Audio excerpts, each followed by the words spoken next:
Okay, so now probably what you really want to know, what type of financial aid is available? The federal Pell Grant, this is the big federal grant program for students. This is a grant. It does not have to be repaid. It's not a loan.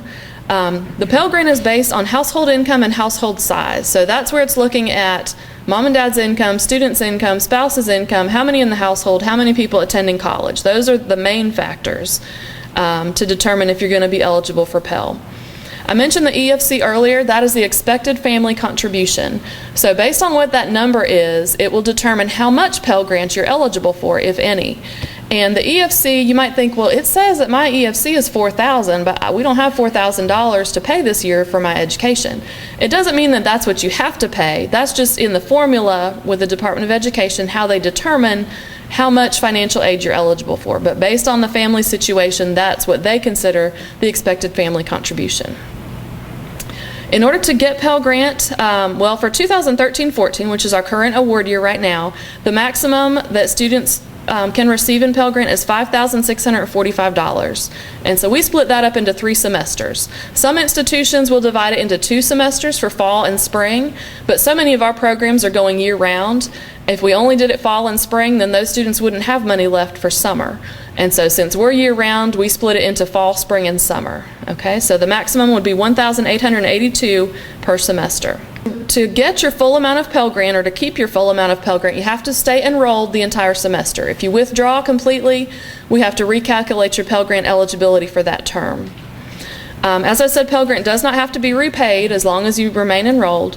There is a lifetime limit now on Pell Grant. So if you got Pell Grant, 10 years ago at some other school, they are now going to include that amount, however much you received then, and they'll add it into what you receive from this point forward.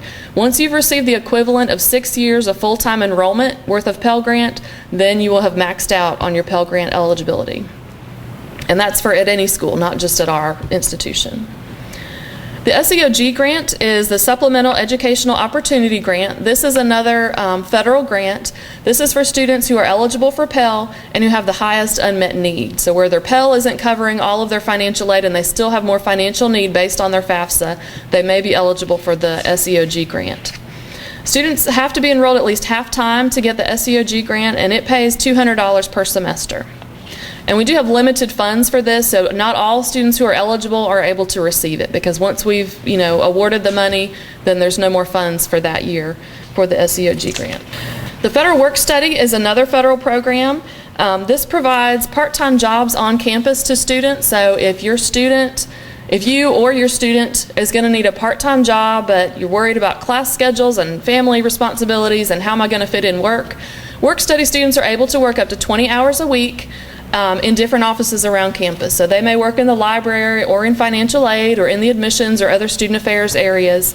But the hours can be very flexible. So they can go to work and go to class and come back to work and go back to class, or change their schedule every semester as their classes change. So that if that's something that appeals to you, you can apply online at the college website. You just go into the Job Center and create an account, and then you can submit your application and upload a resume. These students do have to be on regular financial aid status. You have to keep your grades up to be a work study, because that's your primary purpose for being here, is to be a student and to do well in your classes.